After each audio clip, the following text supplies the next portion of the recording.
아이고, 장인어른, 일어나셨어요? 하지만 기운이 없으시죠? 괜찮아요. 제가 편안하게 보내드릴게요. 힘 빼시고 가만히 계세요. 이 악마 같은 놈들, 당장 멈춰. 오호, 말씀도 하시네요. 역시 의지가 강하시군요. 당신, 왜 이러는 거야? 6개월 동안 당신 같은 늙은이랑 한 침대에서 자는 게 얼마나 역겨웠는지 알아? 이제 좀 편안하게 살고 싶어서 그래? 당신 돈과 보험금으로 우리는 새 인생을 시작할 거야. 안녕, 여보 좋은 꿈 꾸길 바래. 사연을 듣고 난 후 각자의 의견을 댓글로 남겨주시기 바랍니다. 사소한 댓글이라도 사연자분에게 큰 힘이 될 수 있습니다. 각색될 수 있고 사연자분의 입장에서 구성될 수 있습니다. 박남수 씨는 현재 60대 남성으로 30대에 결혼했다가 1년 만에 이혼한 후 거의 40년 동안 혼자 살아왔습니다. 그가 젊은 시절 결혼했던 아내와는 여러 이유로 맞지 않았지만 그중 가장 큰 이유는 잠자리 문제였습니다. 서로 노력해도 한계가 있었고 결국 오래 가지 못하고 이혼을 선택했습니다. 이후 그는 재혼을 꿈꾸지 않았고 자유롭게 연애만 하며 살았습니다. 물론 그 중에 마음도 잘 맞고 속궁합도 좋은 여성이 있었지만 이상하게도 결혼까지는 이르지 못했습니다. 그는 서울의 제법 큰 은행에서 근무하며 거의 매일 야근을 했습니다. 일에 몰두하다 보니 재혼에 대한 생각은 점점 멀어졌고 세월이 흘러 어느새 환갑이 지나 은퇴를 맞이하게 되었습니다. 은퇴 후 그는 제2의 인생을 시작하기 위해 장사를 선택했습니다. 평소 요리를 좋아하고 가슴속에 꿈을 간직했던 그는 자취하며 터득한 요리 실력을 바탕으로 그는 볶음밥 전문점을 열었습니다. 그의 선택은 단순했지만 효과적이었습니다. 꼬들거리는 밥에 신선한 야채와 고기를 넣고 볶는 것이 전부였지만 그의 특유의 요리 방법은 많은 사람들의 입맛을 사로잡았습니다. 이 볶음밥 뭔가 특별한 게 있네요. 비법이라도 있으세요? 손님들이 종종 물었습니다.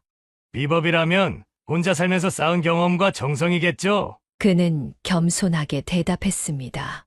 그의 볶음밥은 단순히 그의 입맛에만 맞는 것이 아니라 많은 사람들이 좋아하는 맛이었습니다. 식당을 연 지 불과 3개월 만에 그는 많은 단골 손님을 확보했고 입소문이 퍼지면서 손님들이 줄을 서서 기다리는 일도 흔해졌습니다. 남수 씨 가게는 늘 북적이네요. 비결이 뭐예요? 손님들의 관심과 사랑, 그게 제일 큰 비결이죠. 은행 사무실에서 매일 서류와 씨름하던 그가 이제는 주방에서 프라이팬을 휘두르고 있었습니다. 생각지도 못한 변화였지만 그는 이 새로운 인생에 만족했습니다. 식당이 성공하면서 그는 다른 생각 없이 장사에만 열중했습니다. 나이가 들면서 그는 이성에 대한 관심도 줄어들었고 특별한 취미 생활도 없이 일과 휴식, 이 두 가지만으로 하루를 보냈습니다. 가끔 예전 은행 동료들이 찾아와 그의 변화된 모습을 보고 놀라워했습니다. 과장님 정말 다른 사람 같아요. 은행에서는 항상 긴장하고 바빠 보였는데 지금은 훨씬 편안해 보여요. 그런가? 사람은 환경에 따라 변하는 법이지. 이제 나만의 시간표대로 살아가니 마음이 훨씬 편해. 그의 일상은 단조로웠지만 충실했습니다. 아침 일찍 시장에 가서 신선한 재료를 고르고 가게를 열어 손님들을 맞이하고 밤에는 간단한 저녁을 먹고 잠자리에 드는 패턴이 반복되었습니다. 누군가에게는 지루할 수 있는 생활이었지만 그에게는 충분히 만족스러웠습니다. 그는 때때로 자신의 과거를 돌아보며 혼자 웃곤 했습니다. 젊은 시절에는 승진과 성공만 쫓았던 그가 이제는 손님들의 맛있어요 한마디에 행복을 느끼는 사람이 되었으니까요. 그렇게 은행원에서 식당 사장으로 변신한 박남수는 새로운 인생을 열심히 살아가고 있었습니다.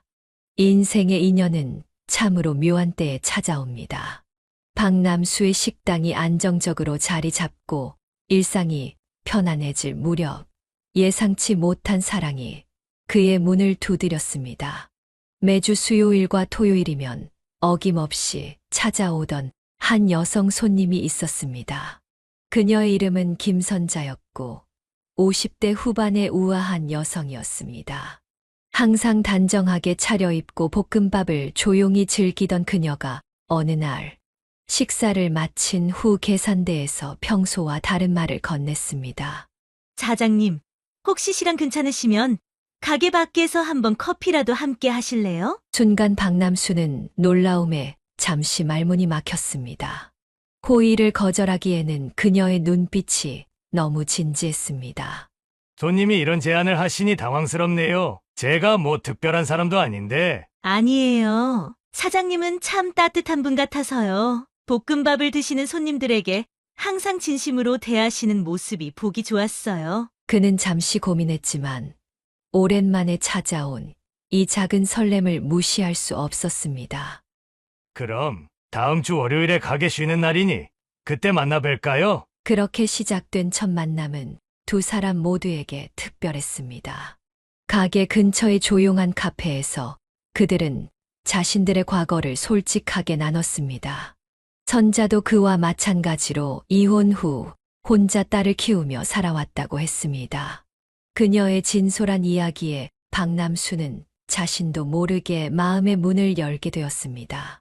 제가 은행에 다니면서 항상 스트레스가 많았어요. 매일 야근하고 퇴근하면 집에서 혼자 술 한 잔으로 하루를 마무리했죠. 그러다 보니 나이만 먹었네요. 그래도 지금은 자신만의 가게를 운영하시잖아요. 많은 분들이 사장님 음식을 좋아하시고요. 저도 그중 한 명이고요. 첫 만남 이후 두 사람은 서로에게 연락하는 빈도가 잦아졌습니다. 처음에는 일주일에 한 번 정도였지만 곧 거의 매일 연락을 주고받게 되었습니다. 박남수는 식당 일을 마치고 선자를 만나 도시 곳곳을 함께 걸었습니다. 봄이 깊어가면서 두 사람의 사랑도 깊어갔습니다. 어제 만든 새 메뉴 맛이 어땠어? 솔직히 말해도 괜찮아. 솔직히 말하면 소금이 조금 부족했어. 하지만 그래도 맛있었어. 그들은 서로의 일상을 자연스럽게 공유하며 삶의 작은 부분까지 함께 나누었습니다. 선자는 종종 박남수의 식당에 들러 그가 바쁠 때 옆에서 도와주기도 했습니다. 손님들은 그녀를 사장의 여자친구로 알아보고 미소 지었습니다. 시간이 흐르면서 두 사람의 관계는 더욱 깊어졌습니다. 처음으로 선자의 집에 초대받은 날, 박남수는 가슴이 두근거렸습니다. 마치 젊은 시절로 돌아간 듯한 기분이었습니다. 그날 밤, 두 사람은 오랜 시간 대화를 나누다가 자연스럽게 서로를 품에 안았습니다. 이렇게 나이 들어서 사랑을 하게 될 줄은 몰랐어. 가끔은 꿈을 꾸는 것 같아. 나도 마찬가지야. 하지만 나이가 들어서 만난 사랑이 더 깊고 진실할 수 있다고 생각해. 그 후로 두 사람은 주말이면 함께 여행을 다니기도 하고 때로는 모텔에 가서 서로의 열정을 나누기도 했습니다. 박남수는 오랜만에 느끼는 사랑의 감정에 마음이 젊어지는 것 같았습니다.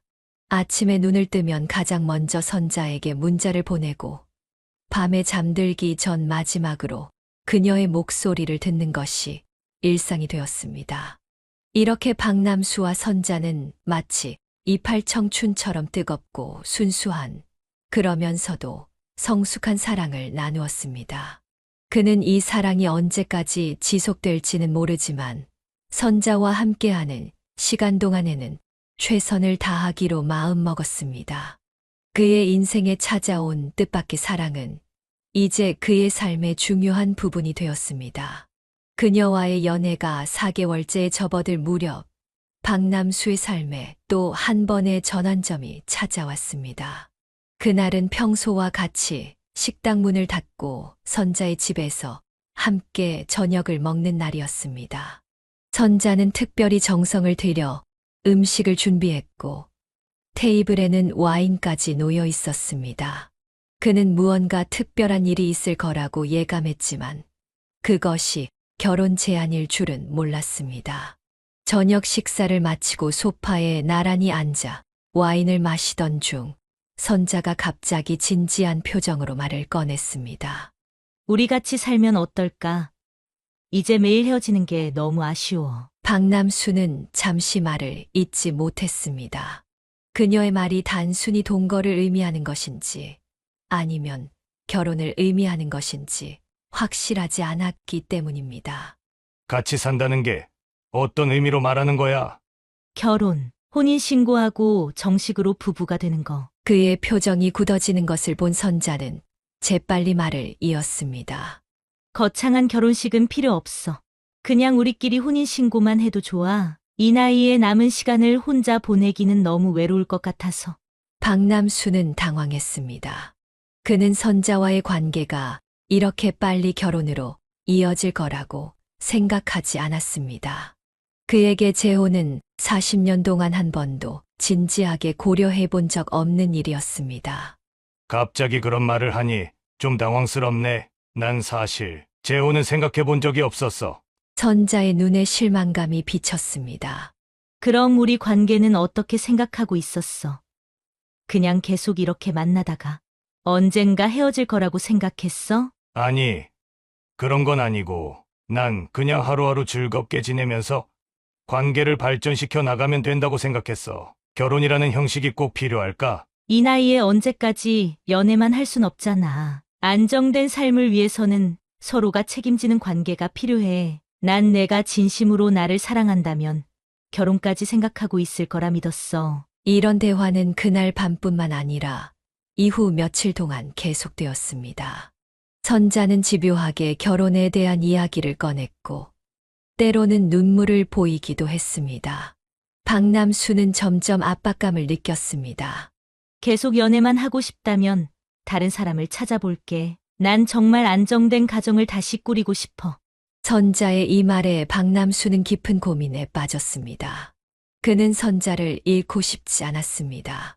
비록 결혼은 계획에 없었지만 이제 그녀는 그의 일상에서 없어서는 안 될 존재가 되었습니다. 매일 아침 그녀의 문자를 확인하고 저녁에는 그녀의 목소리를 들으며 하루를 마감하는 것이 습관이 되었습니다. 며칠 동안의 고민 끝에 박남수는 결정을 내렸습니다. 선자를 만나기 위해 그녀의 집을 찾았을 때 그는 작은 꽃다발을 들고 있었습니다. 많이 생각해봤어. 내가 내 곁에 있는 게 얼마나 소중한지 깨달았어. 우리 결혼하자. 남은 인생을 함께 보내고 싶어. 선자는 기쁨에 차서 그를 끌어안았습니다. 정말 진심이야? 얼마 후 두 사람은 조용히 혼인신고를 마쳤습니다. 화려한 결혼식 대신 그들은 가까운 지인 몇 명만 초대해 작은 식사 자리를 가졌습니다. 그리고 선자는 자신의 집을 정리하고 박남수의 집으로 이사했습니다. 60대의 신혼생활은 처음에는 달콤했습니다. 박남수는 아침에 일어나 옆에 누군가가 있다는 사실이 여전히 낯설었지만 동시에 따뜻한 감정도 느꼈습니다. 선자는 그를 위해 맛있는 아침을 준비했고 식당에도 가끔 들러 도움을 주었습니다.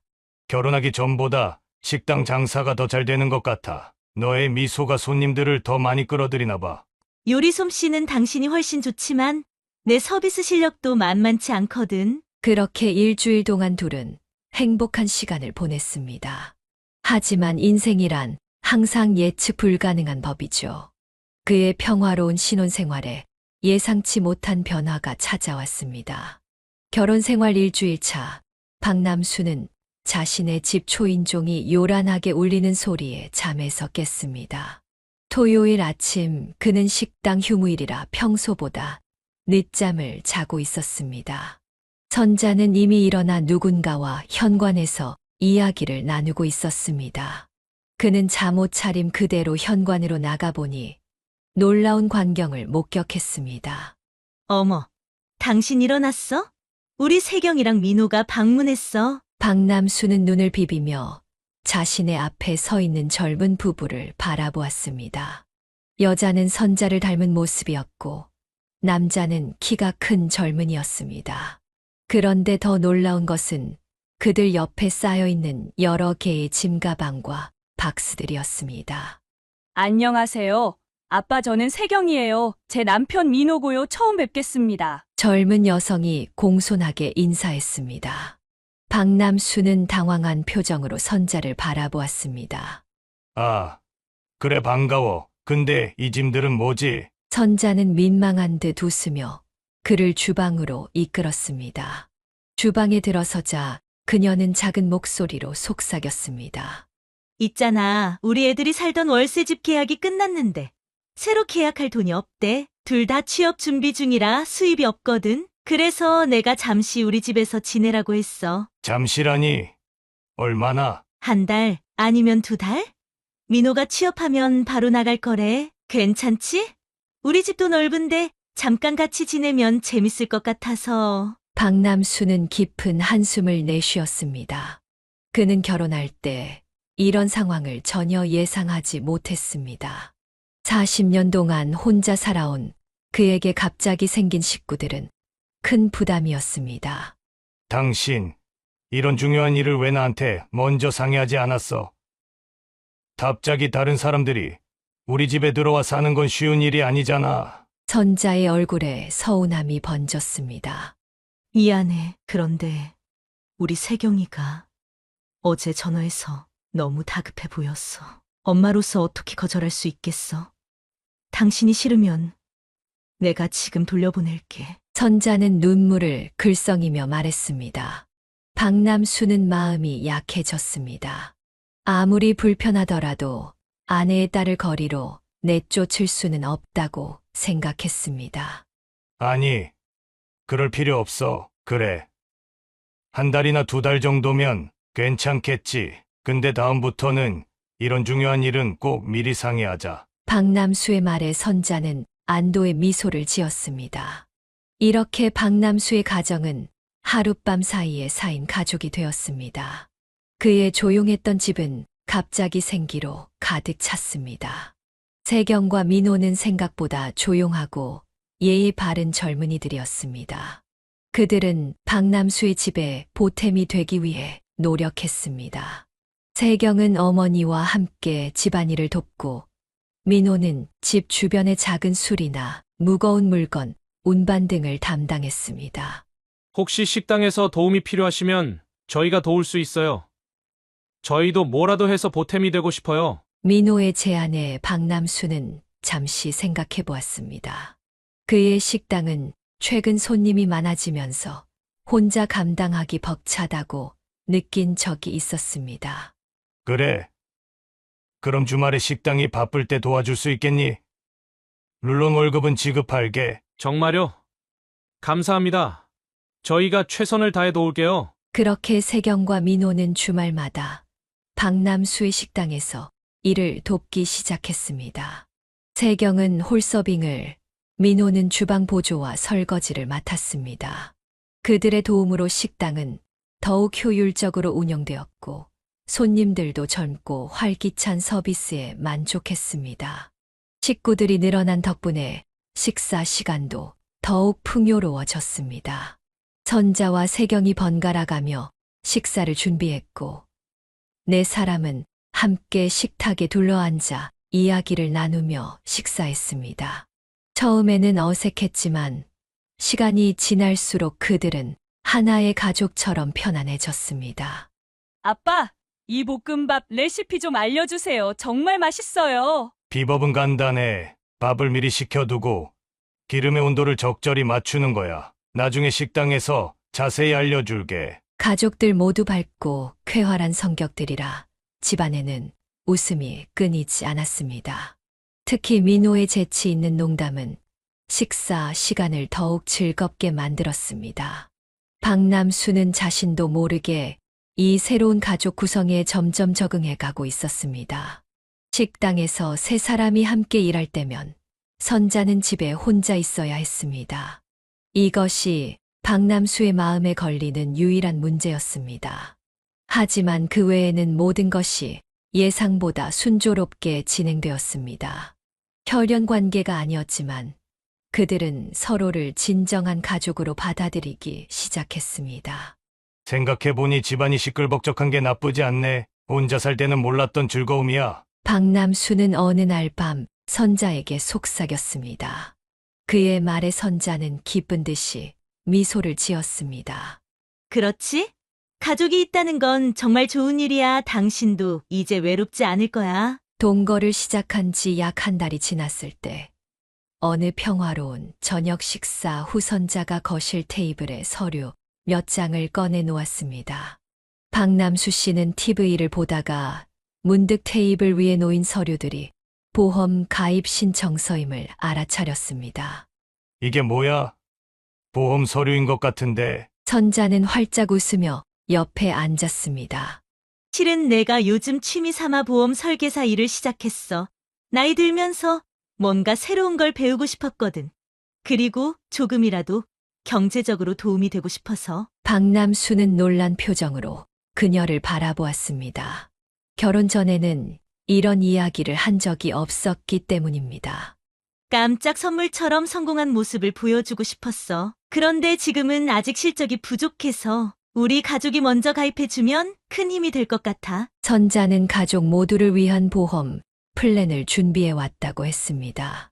세경과 민호에게는 실비보험과 간단한 생명보험을, 박남수에게는 더 다양한 종류의 보험을 권했습니다. 당신에게는 종합의료보험, 암보험, 그리고 이 세 가지 사망보험이 좋을 것 같아. 나이가 있으니까 미리 준비해두면 마음이 편할 거야. 박남수는 서류를 자세히 살펴보며 눈살을 찌푸렸습니다. 그는 이미 은행에서 일할 때 기본적인 보험에 가입해 놓은 상태였고, 특히 사망보험이 3개나 필요하다는 것이 의아했습니다. 이게 다 뭐야? 한 달에 내야 하는 보험료가 얼마야? 대략 50만 원 정도? 많은 것 같지만 사실 적금처럼 생각하면 돼. 나중에 다 돌려받을 수 있는 보험이니까. 종신보험은 나중에 해약해도 환급률이 좋고. 박남수는 단호하게 고개를 저었습니다. 아니, 이건 너무 과해. 나 이미 기본적인 보험은 다 들어놨어. 특히 사망보험은 왜 3개씩이나 필요해? 중복 가입은 의미가 없잖아. 선자의 표정이 순간 굳어졌다가 이내 애교 섞인 목소리로 다시 말했습니다. 당신은 능력 있는 사람이잖아. 이 정도는 충분히 감당할 수 있을 거라고 생각했는데. 내가 새로 시작한 일인데 가족도 도와주지 않으면 어떻게 해? 그날 밤 선자는 침대에서 박남수에게 등을 돌렸습니다. 그가 다가가려 하자 단호하게 거부했습니다. 오늘은 기분이 안 좋아. 내 부탁 하나도 들어주지 않는 남편이 뭐가 좋다고. 다음 날부터 선자의 냉랭한 태도는 계속되었습니다. 식사 시간에도 말이 없었고 박남수가 말을 걸어도 짧게 대답할 뿐이었습니다. 밤에는 항상 피곤하다며 일찍 잠자리에 들었고 그가 다가가면 잠들었는 척했습니다. 이런 상황이 일주일가량 지속되자 박남수는 점점 불안해졌습니다. 그는 새롭게 찾은 사랑과 가정이 이런 문제로 흔들리는 것이 두려웠습니다.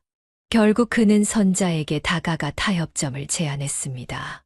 내가 다시 생각해봤어. 보험의 중요성을 이해해. 종합의료보험과 암보험은 가입할게. 사망보험은 한 개만 들어도 충분하지 않을까? 선자는 여전히 만족스럽지 않은 표정이었습니다. 사망보험이 중요한 이유는 만약에 사고로 당신이 갑자기 떠나게 되면 남겨진 가족들이 경제적으로 어려움 없이 살 수 있게 하기 위한 거야. 한 개로는 보장이 충분하지 않아. 하지만 3개나 필요한가? 각각 보장 내용이 달라. 하나는 순수 사망 보장, 하나는 질병으로 인한 사망, 그리고 하나는 재해 사망. 이렇게 모든 상황에 대비하는 거지. 결국 박남수는 항복했습니다. 새 가정의 평화를 위해, 그리고 아내와의 관계를 회복하기 위해 그는 모든 보험에 가입하기로 했습니다. 선자가 추천한 3개의 사망보험을 포함해 총 5개의 보험에 가입한 그는 한 달에 50만 원 가까이 보험료를 내게 되었습니다. 자, 이제 다 서명했어. 만족하지? 선자의 얼굴에 화색이 돌았습니다. 정말 고마워. 당신은 세상에서 제일 좋은 남편이야. 이제 우리 가족 모두 안전하게 보장받을 수 있게 됐어. 그날 밤부터 선자는 이전에 다정한 모습으로 돌아왔습니다. 그녀는 특별히 정성스러운 저녁을 준비했고, 오랜만에 둘은 달콤한 시간을 보냈습니다. 박남수는 비록 경제적으로는 부담이 되었지만, 가정의 화목을 되찾은 것에 만족했습니다. 이후 선자는 보험 일을 열심히 하는 듯 했습니다. 그녀는 종종 저녁 늦게까지 고객을 만난다며 외출했고, 박남수는 그런 그녀를 이해하고 응원했습니다. 하지만 은행에서 오랫동안 일했던 그의 경험으로는 보험 판매의 세계가 그렇게 순탄치만은 않다는 것을 알고 있었습니다. 그는 가끔 선자의 실적이 어떤지 물어보곤 했지만 그녀는 항상 긍정적인 대답으로 얼버무렸습니다.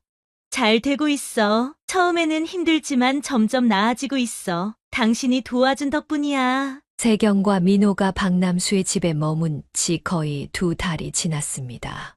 처음 약속했던 12달의 기간이 지나가고 있었지만 그들이 이사 나갈 기미는 보이지 않았습니다. 식당에서 함께 일하는 시간이 늘어나면서 그들과의 관계는 더욱 돈독해졌고 가족으로서의 유대감도 깊어졌습니다. 하지만 박남수는 아내와 단둘이 보내는 시간이 점점 줄어드는 것에 아쉬움을 느꼈습니다. 어느 저녁 그는 신문을 보다가 흥미로운 소식을 발견했습니다.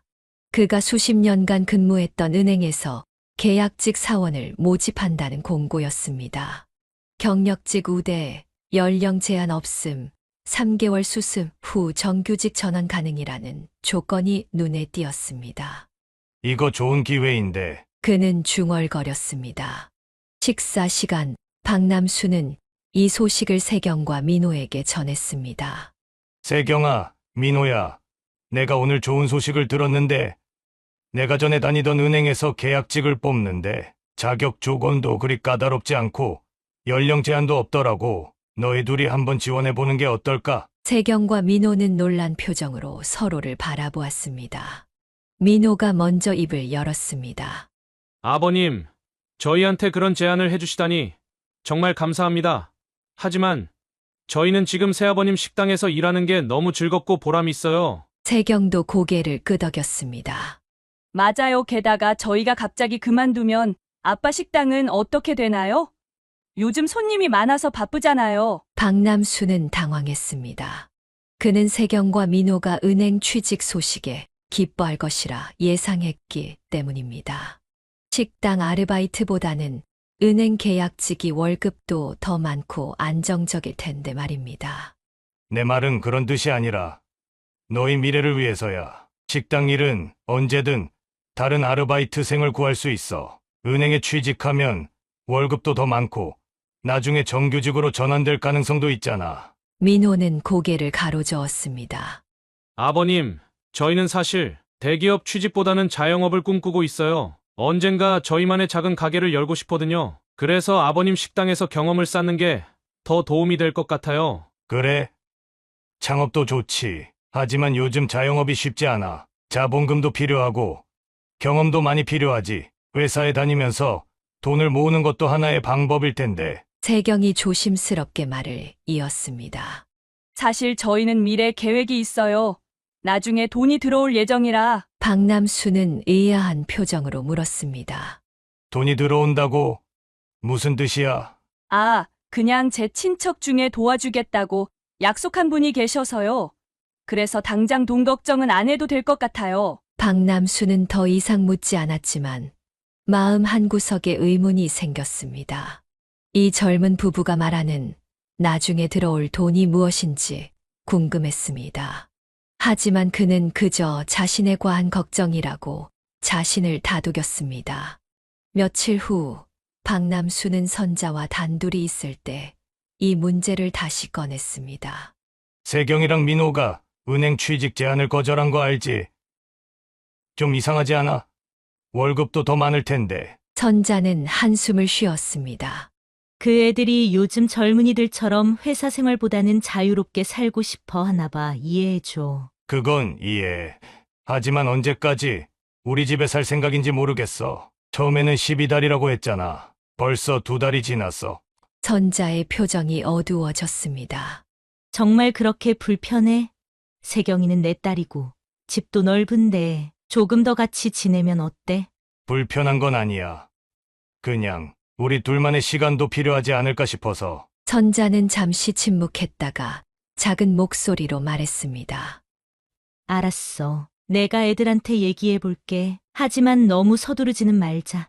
그 애들도 지금 나름대로 열심히 미래를 준비하고 있으니까. 그렇게 대화는 끝났지만 실질적인 해결책은 나오지 않았습니다. 박남수는 마음 한편으로는 세경과 민호가 자신의 집에서 나가길 바랐지만 동시에 그들에게 정이 들어 갑자기 내쫓는 것도 마음이 내키지 않았습니다. 시간은 흘러 세경과 민호가 박남수의 집에 머문 지 6개월이 되었습니다. 그동안 그들은 식당 일을 성실히 도왔고 집안일도 적극적으로 도와 실질적인 가족의 일원이 되었습니다. 비록 혈연 관계는 아니었지만 박남수는 어느새 세경을 친딸처럼 여기게 되었고 민호도 믿음직한 사위로 생각하게 되었습니다. 생각해보니 집안이 시끌벅적한 게 나쁘지만은 않네. 오히려 활기차고 좋은 것 같아. 박남수는 어느 날 저녁 혼자 있을 때 이런 생각을 하게 되었습니다. 하지만 그럼에도 불구하고 가끔은 선자와 단둘이 조용히 지내고 싶은 마음이 들었습니다. 가족의 소중함과 개인적인 욕구 사이에서 그는 미묘한 균형을 유지하려 노력했습니다. 폭염이 기승을 부리던 7월의 어느 날, 민호가 식당 마감 후 기다렸다는 듯이 박남수에게 다가왔습니다. 그의 눈빛에는 평소와 다른 열기가 서려 있었습니다. 아버님, 요즘 너무 더워서 그런데 저희 가족 모두 휴가 좀 다녀오면 어떨까요? 시원한 계곡물에 발도 담그고 바비큐도 즐기고 어떠세요? 박남수는 잠시 망설였습니다. 식당을 비우는 것이 걱정되었고 또한 평생 혼자 살아온 그에게 가족 여행이라는 개념 자체가 낯설었습니다. 글쎄 식당은 어떻게 하지? 요즘 손님이 많아서. 세경이 재빨리 말을 이었습니다. 아빠, 다른 식당들도 여름휴가 때 문 닫잖아요. 앞에 여름휴가라고 써붙여 놓으면 손님들도 이해할 거예요. 게다가 아빠 얼굴색이 안 좋아 보여요. 너무 일만 하시니까. 선자도 거들었습니다. 그래, 당신 요즘 너무 지쳐 보여. 우리 다 같이 며칠 쉬다 오면 좋을 것 같은데. 셋의 설득에 박남수는 천천히 고개를 끄덕였습니다. 어쩌면 이런 가족 여행이 새로운 경험이 될 수도 있을 것이라는 생각이 들었습니다. 좋아. 그럼 언제 갈까? 민호의 얼굴에 승리의 미소가 번졌습니다. 이번 주말은 어떠세요? 제가 이미 펜션도 알아봤거든요. 계곡 바로 앞이라 시원하고 경치도 끝내줘요. 이번 주말. 그렇게 급하게. 날씨 좋은 여름 주말에는 예약이 금방 차버려요. 운 좋게 취소된 방이 있어서 잡아뒀어요. 박남수는 의아했지만 그들의 열정적인 모습에 더 이상 거절할 수 없었습니다. 그래. 알았어. 펜션 비용은 내가. 아니에요. 세경이 급하게 끼어들었습니다. 이번에는 저희가 새아빠에게 효도하는 여행이에요. 비용은 저희가 낼게요. 그동안 새아빠가 저희에게 많은 도움을 주셨으니 이번에는 저희가 보답할 차례예요. 박남수는 감동했지만 한편으로는 의붓딸과 사위가 갑자기 이렇게 여행을 강력하게 추진하는 이유가 궁금했습니다. 하지만 그는 그저 자신이 너무 의심이 많은 것이라고 생각했습니다. 드디어 여행 당일, 네 사람은 민호가 운전하는 차에 올랐습니다. 도로는 휴가철 특유의 극심한 정체로 가득했고 평소 2시간 거리인 곳을 무려 5시간이나 걸려 도착했습니다.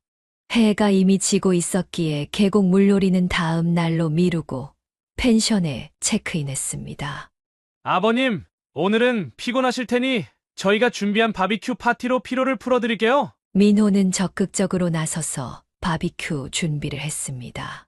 세경은 테이블을 세팅하고 선자는 음료와 안주를 준비했습니다.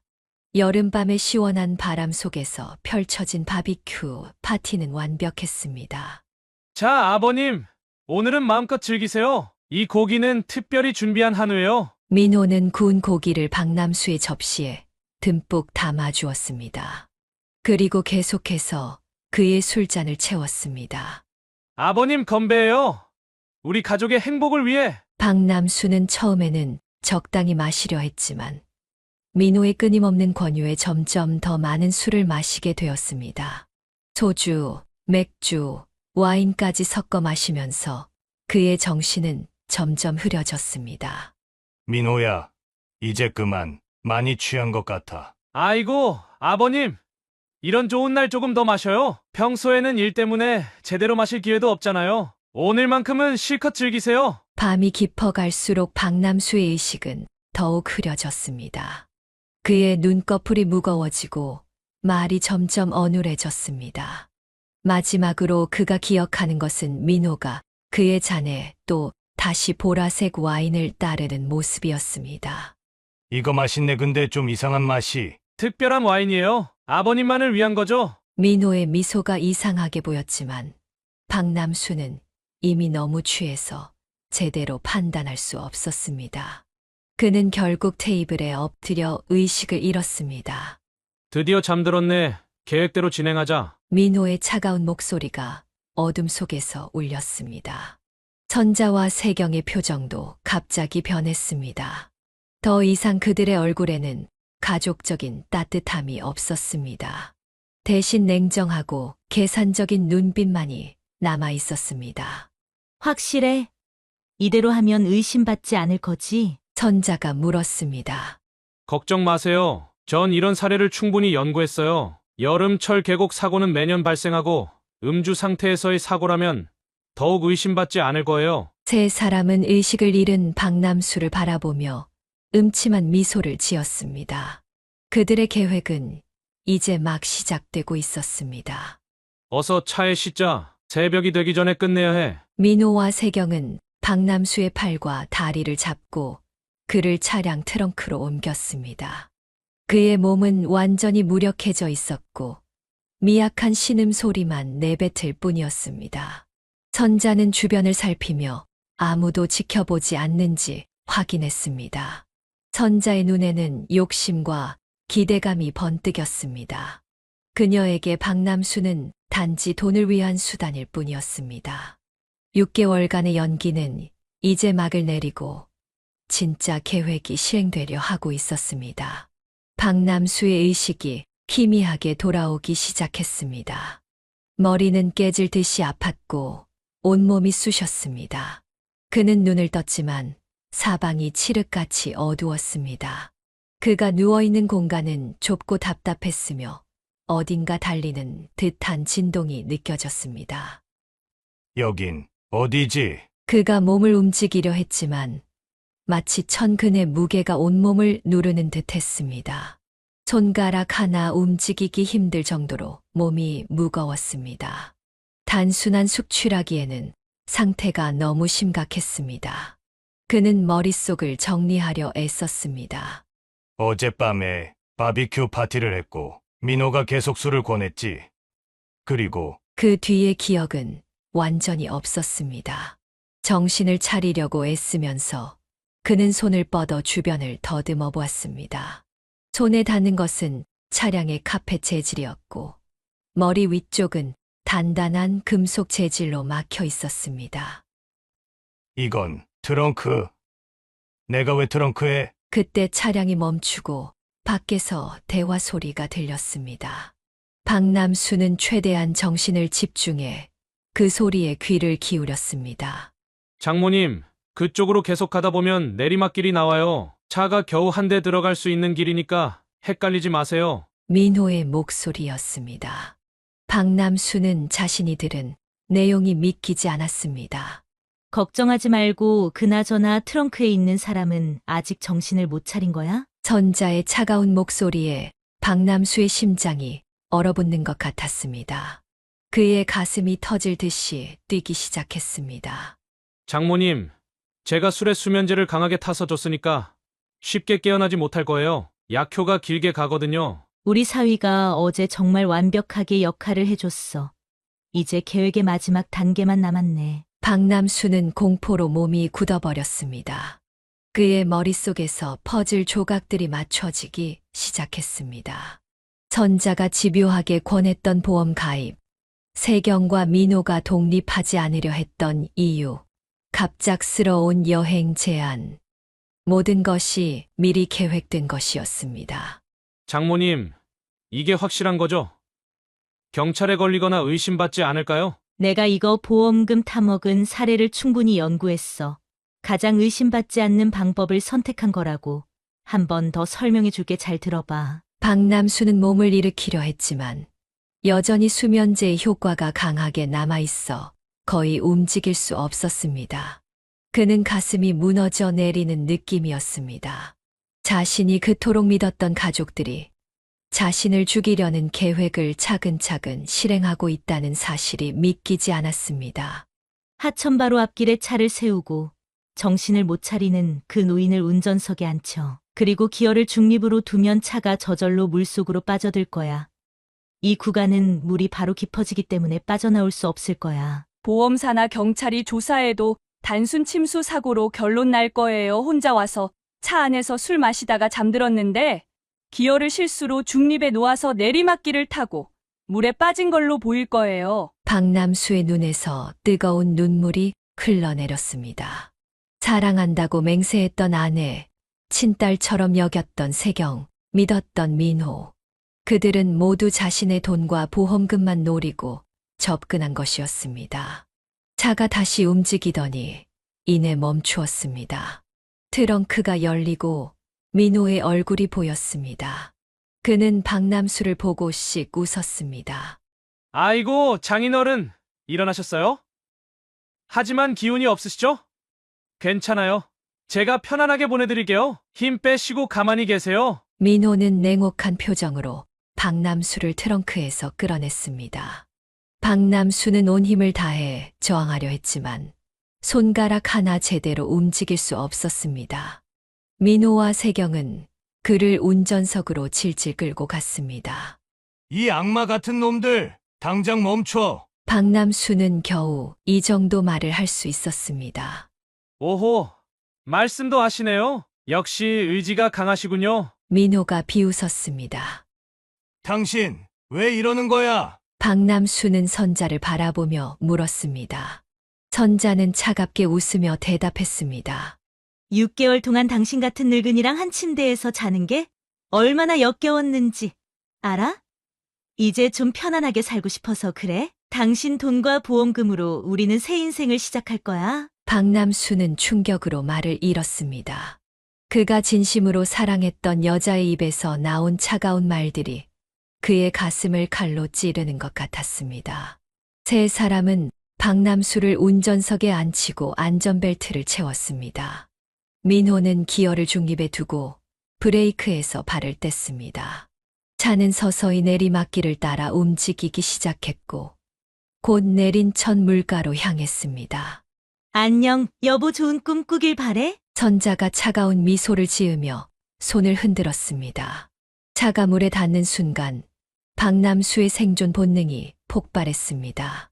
그는 자신의 몸에 남아있는 모든 힘을 끌어모아 안전벨트를 풀려고 했습니다. 차는 점점 더 깊이 물속으로 가라앉았고 물이 차 안으로 들어오기 시작했습니다. 여기서 죽을 순 없어. 이 악마들에게 당할 순 없어. 박남수는 필사적으로 움직였습니다. 차가운 물이 그의 몸을 덮치자 잠시 정신이 번쩍 들었습니다. 그는 마지막 힘을 다해 안전벨트를 풀고 운전석 창문을 내리려 했지만 이미 전기 시스템이 작동하지 않았습니다. 물은 순식간에 차 안을 채웠고 박남수는 숨을 쉴 수 없었습니다. 하지만 그는 포기하지 않았습니다. 발과 주먹으로 필사적으로 창문을 내리쳤습니다. 수차례 시도 끝에 마침내 유리에 금이 가기 시작했고 그는 마지막 힘을 다해 창문을 깨뜨렸습니다. 깨진 창문으로 물살이 더욱 거세게 밀려들었지만 동시에 탈출구가 생겼습니다. 박남수는 좁은 틈으로 몸을 밀어 넣으며 간신히 차 밖으로 빠져나왔습니다.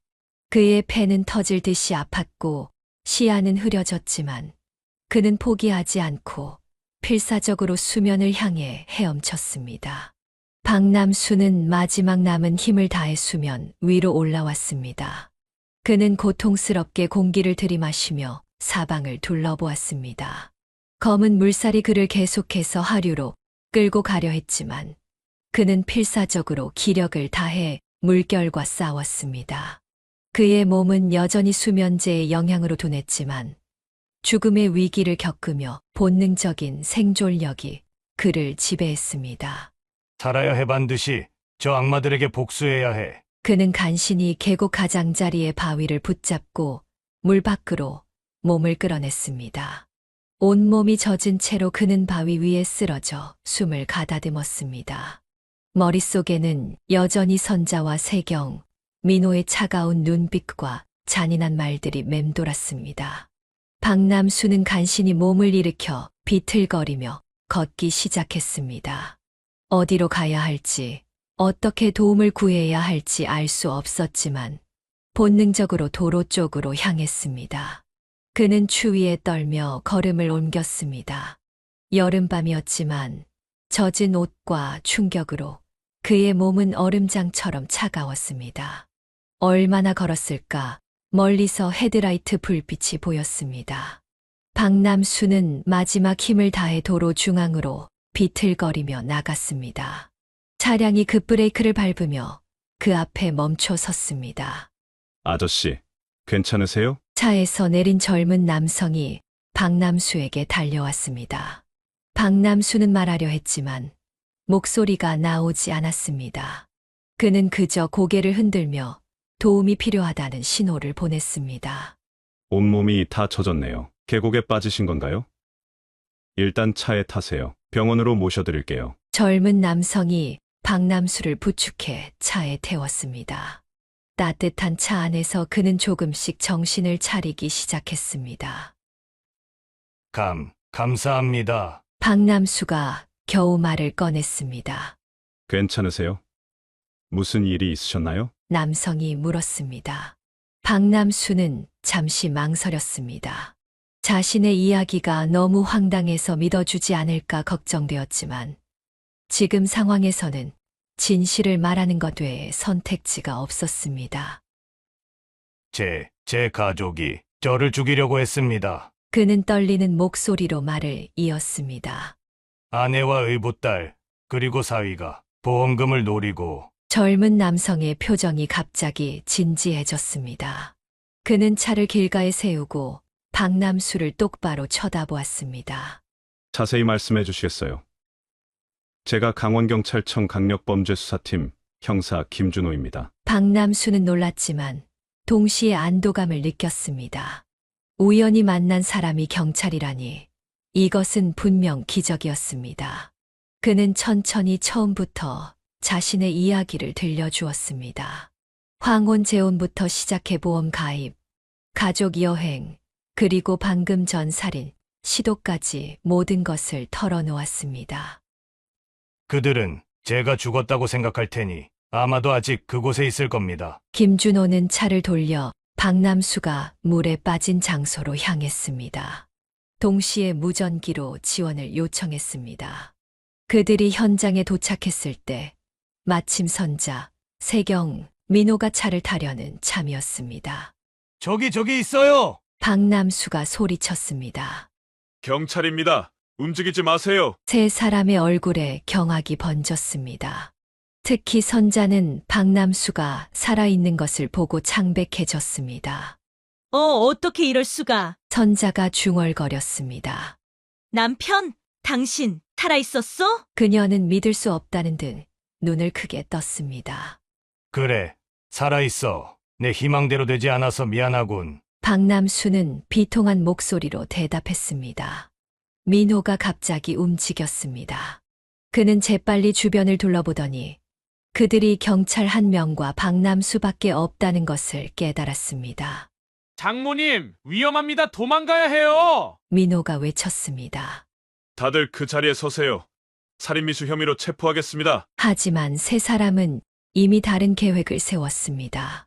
그들은 서로를 바라보며 고개를 끄덕였고 갑자기 세 방향으로 흩어졌습니다. 김준호는 민호를 쫓아갔지만 선자와 세경은 하천 쪽으로 달려갔습니다. 김준호가 테이저건을 꺼내 민호를 향해 발사했습니다. 전기 충격을 받은 민호는 그 자리에 쓰러졌지만 선자와 세경은 이미 내린천에 뛰어들었습니다. 돌아오세요. 위험합니다.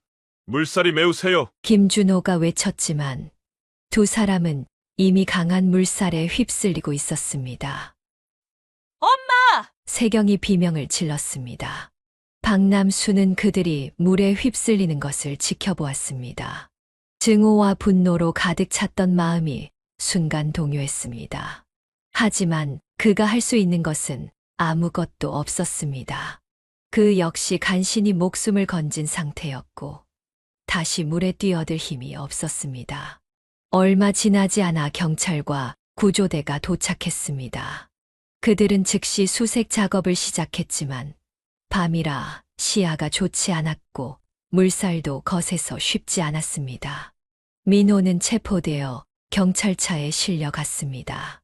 다음 날 아침 구조대가 선자와 세경의 시신을 발견했습니다. 두 사람은 2km 하류에서 발견되었으며 강한 물살에 떠내려가다 익사한 것으로 추정되었습니다. 박남수는 병원 침대에 누워 있었습니다. 그는 물리적으로나 정신적으로나 큰 충격을 받았지만 기적적으로 목숨을 건졌습니다. 의사들은 그의 상태가 안정적이라며 곧 퇴원할 수 있을 것이라고 했습니다. 그의 침대 옆에는 김준호 형사가 앉아 있었습니다. 이제 어떻게 될까요? 사위는 살인미수 혐의로 기소될 겁니다. 그리고 보험금 문제도 있네요. 박남수가 병원에서 3일째 회복 중이던 때였습니다. 그는 병실 창문 너머로 보이는 맑은 하늘을 바라보며 지난 일들을 곱씹고 있었습니다.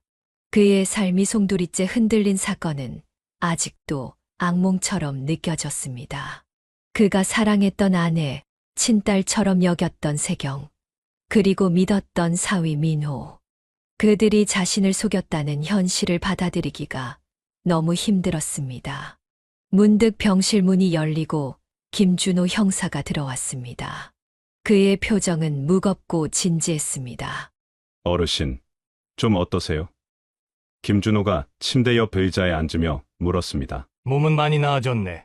하지만 마음의 상처는 쉽게 아물지 않을 것 같아. 박남수는 한숨을 내쉬었습니다.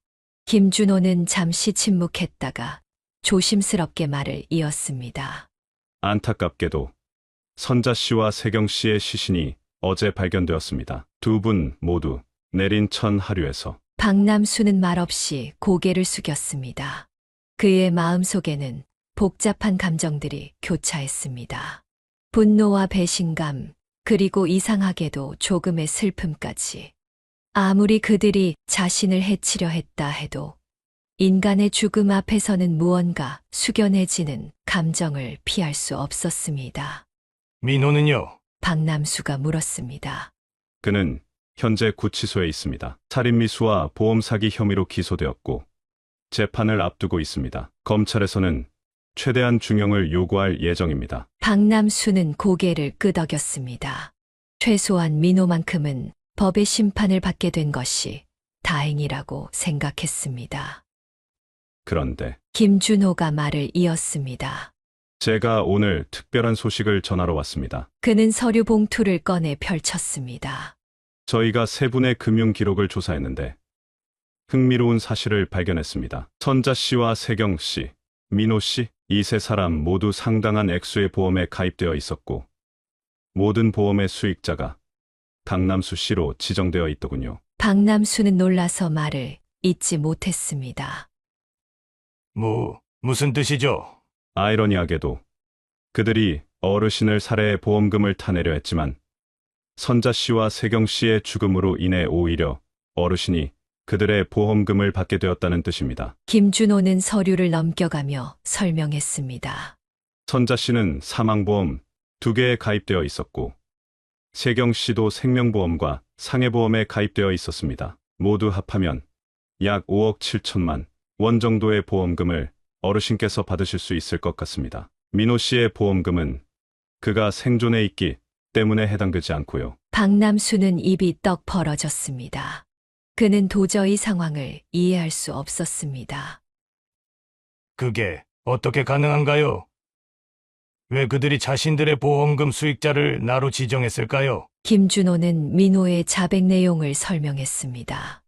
민호의 자백에 따르면 그들의 원래 계획은 더 복잡했던 것 같습니다. 일단 어르신을 살해한 후 어르신 명의의 보험금을 받으려 했습니다. 하지만 만약 계획이 틀어질 경우 그들 중 한 명이 사고사하는 것처럼 꾸며서 2차로 보험금을 타내려는 백업 계획도 있었다고 합니다. 그런데 왜 굳이 그들 모두가 보험에 가입한 건가요? 민호의 진술에 따르면 일종의 안전장치였던 것 같습니다. 어느 한 명이 의심을 받게 되면 다른 한 명이 보험금을 청구할 수 있도록 여러 시나리오를 준비한 거죠. 하지만 아이러니하게도 그 안전장치가 오히려 역효과를 낳았습니다. 박남수는 모든 것이 꿈만 같았습니다. 그를 죽이려 했던 사람들이 오히려 죽음을 맞이했고, 그들이 노렸던 보험금이 고스란히 그에게 돌아온다니. 인생의 아이러니가 이보다 더할 수 있을까요? 그럼 이 보험금을 정말 제가 받을 수 있다는 건가요? 네. 법적으로는 아무런 문제가 없습니다. 어르신은 정당한 수익자이고 그들의 죽음에 어르신의 과실은 없었으니까요. 또한 민호의 자백으로 이 사건이 보험 사기 시도였다는 것이 명백히 밝혀졌기 때문에 보험사 측에서도 지급을 거부할 근거가 없습니다. 박남수는 감정이 복잡했습니다. 한편으로는 그들의 계획이 완전히 뒤틀려 자신에게 이익이 돌아왔다는 사실에 묘한 감정을 느꼈지만, 다른 한편으로는 인생의 무상함과 허무함을 느꼈습니다. 세상 일이 참 예측할 수 없군요. 맞습니다. 인생은 때로 우리가 상상할 수 없는 방향으로 흘러가기도 하죠. 김준호는 자리에서 일어나 박남수의 어깨를 가볍게 토닥였습니다. 어르신, 앞으로 어떻게 하실 계획이신가요? 박남수는 창밖을 바라보며 잠시 생각에 잠겼습니다. 그에게 남은 인생, 그리고 예상치 못하게 들어온 거금. 그는 이제 새로운 시작을 해야 했습니다. 아직 잘 모르겠네요. 하지만 한 가지는 확실합니다. 이제 더 이상 거짓된 사랑과 관계 속에서 살지는 않을 겁니다. 병원에서 퇴원한 지 일주일 후, 박남수는 자신의 집 거실에 앉아 깊은 생각에 잠겼습니다. 집 안 곳곳에는 선자와의 추억이 남아 있었습니다. 벽에 걸린 사진들, 그녀가 좋아하던 꽃병, 함께 선택했던 커튼. 모든 것이 그에게 고통스러운 기억을 상기시켰습니다. 이 집에서 계속 살아간다는 것은 과거의 상처를 매일 되새기는 일이 될 것이었습니다.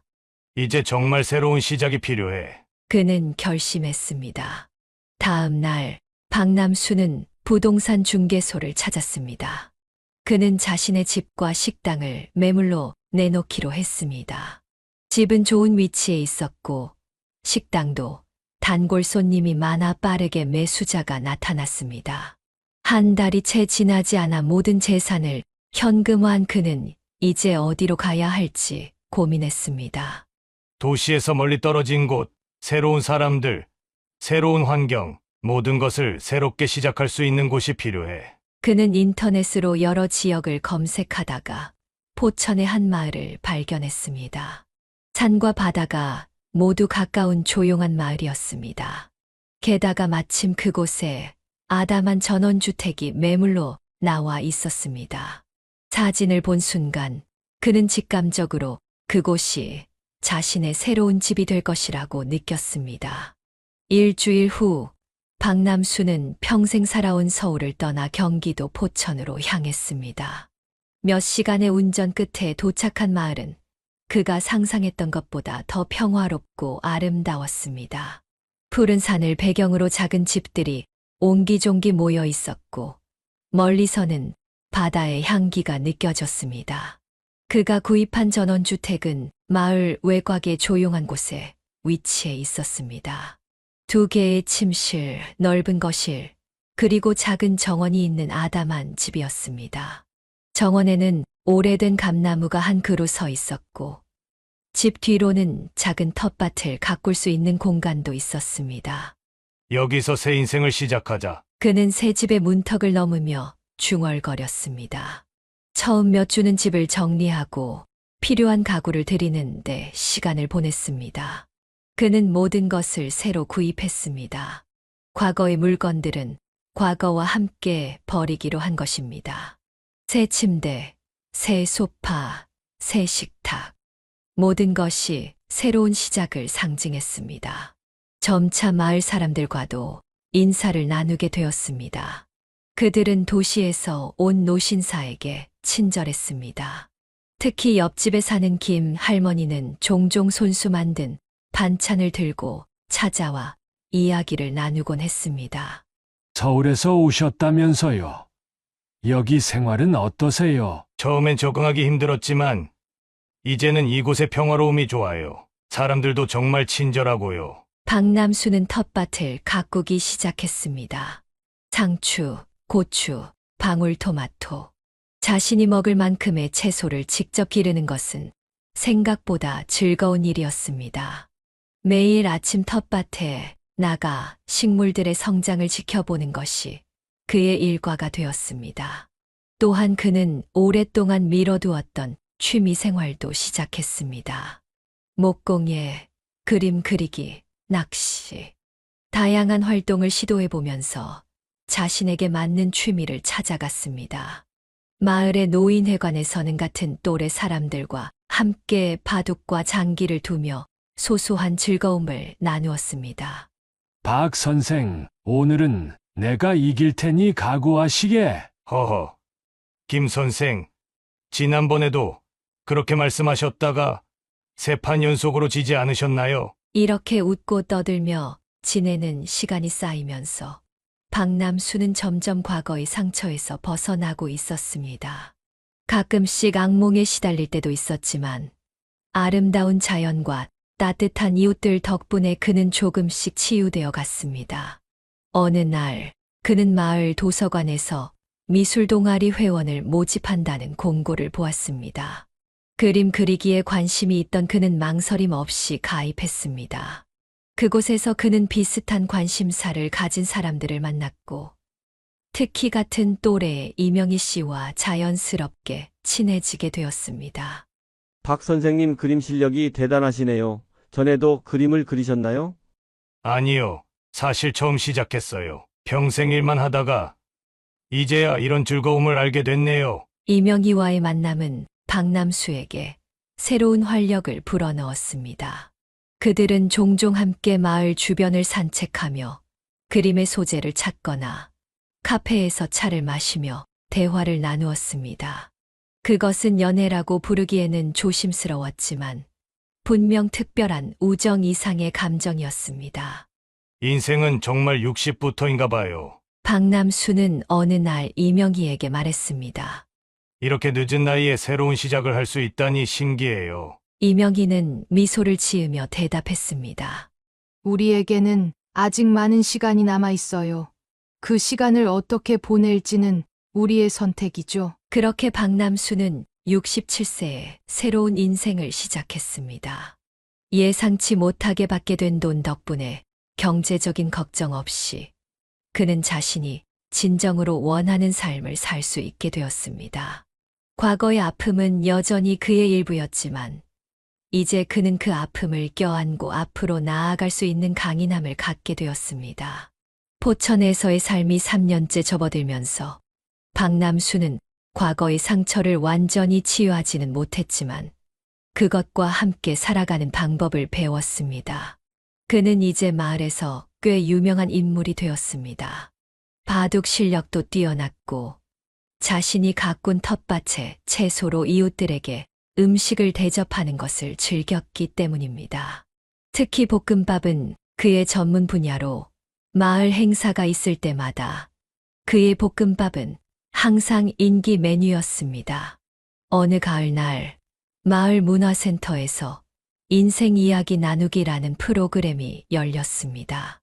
지역 주민들이 자신의 삶의 경험을 나누는 자리였습니다. 처음에 박남수는 참여할 생각이 없었지만 이명희의 권유로 마음을 바꾸었습니다.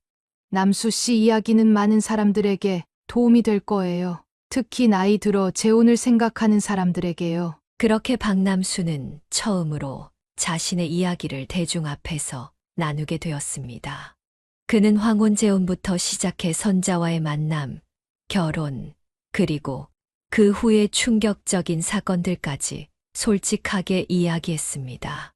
물론 너무 개인적인 부분은 생략했지만 자신이 경험한 배신과 위기, 그리고 그것을 극복한 과정을 진솔하게 전했습니다. 저는 여러분들에게 황혼재혼이 나쁘다고 말하려는 게 아닙니다. 오히려 진실한 마음으로 만난다면 늦은 나이의 만남도 아름다울 수 있다고 생각합니다. 하지만 그는 잠시 말을 멈추고 깊은 숨을 내쉬었습니다. 세상에는 돈이나 재산만을 바라보고 접근하는 사람들이 있습니다. 특히 우리처럼 나이 든 사람들은 외로움에 약해질 수 있고 그런 약점을 노리는 이들이 있다는 것을 알아야 합니다. 청중들은 숨소리도 내지 않고 그의 이야기에 집중했습니다. 몇몇은 고개를 끄덕이며 공감을 표시했습니다. 제가 전하고 싶은 교훈은 바로 이것입니다. 진실한 관계는 시간을 두고 천천히 발전합니다. 서두르지 마세요. 상대방의 진심을 파악하는 데 시간을 투자하세요. 그리고 무엇보다 여러분 자신의 직감을 믿으세요. 저는 여러 번 이상한 느낌이 들었지만 그것을 무시했습니다. 한 노인이 질문을 던졌습니다. 그럼 박 선생님은 이제 다시는 누군가를 사랑하지 않으실 건가요? 그 끔찍한 경험 때문에 모든 관계를 두려워하시는 건 아닌지. 박남수는 잠시 생각에 잠겼다가 미소를 지으며 대답했습니다. 처음에는 그랬습니다. 모든 사람을 의심했고 특히 여성들에게 마음을 열지 못했죠. 하지만 시간이 지나면서 깨달았습니다. 한 사람의 배신 때문에 모든 사람을 의심하는 것은 제 삶을 더 불행하게 만들 뿐이라는 것을요. 그는 자리에 앉아있는 이명기를 향해 따뜻한 시선을 보냈습니다. 저는 이제 새로운 인연들을 조심스럽게 하지만 열린 마음으로 받아들이고 있습니다. 진정한 관계는 물질적인 것이 아닌 서로에 대한 존중과 이해를 바탕으로 합니다. 강연이 끝난 후 많은 노인들이 박남수에게 다가와 자신들의 경험을 나누거나 조언을 구했습니다. 그는 모든 이에게 진심으로 귀를 기울였고 자신의 실수와 교훈을 솔직하게 나누었습니다. 박 선생님 덕분에 용기를 얻었어요. 저도 비슷한 경험이 있거든요. 제 친구가 지금 비슷한 상황에 있는 것 같은데 어떻게 조언해주면 좋을까요? 그날 이후 박남수는 종종 노인 커뮤니티 센터에서 상담 봉사를 하게 되었습니다. 그의 경험은 비슷한 상황에 처한 많은 노인들에게 도움이 되었고 그 역시 다른 이들을 도움으로써 자신의 상처를 치유할 수 있었습니다. 여러분, 나이가 들었다고 해서 사랑과 행복을 포기할 필요는 없습니다. 다만 진실한 사람들과 함께하는 것의 중요성을 잊지 마세요. 진정한 연결은 금전적 이득이나 외적인 조건이 아닌 서로에 대한 진심에서 시작됩니다. 이제 그의 삶은 과거와 완전히 달라졌습니다. 이명희와의 관계는 천천히 그러나 확실하게 깊어졌고 그들은 서로에게 의지하며 인생의 남은 여정을 함께 걸어가기로 했습니다. 결혼은 하지 않았지만 그들의 관계는 어떤 법적 약속보다 더 견고했습니다. 박남수는 종종 자신의 과거를 돌아보며 생각했습니다. 만약 그 끔찍한 사건이 없었다면 그는 지금의 평화와 진정한 사랑을 알지 못했을지도 모릅니다. 인생의 가장 어두운 순간이 오히려 그를 가장 밝은 빛으로 이끌었다는 아이러니를 그는 이제 이해했습니다. 인생은 예측할 수 없는 여정입니다. 때로는 우리가 가장 두려워하는 순간이 가장 큰 성장의 기회가 되기도 합니다. 사연을 듣고 댓글을 남겨주시기 바랍니다.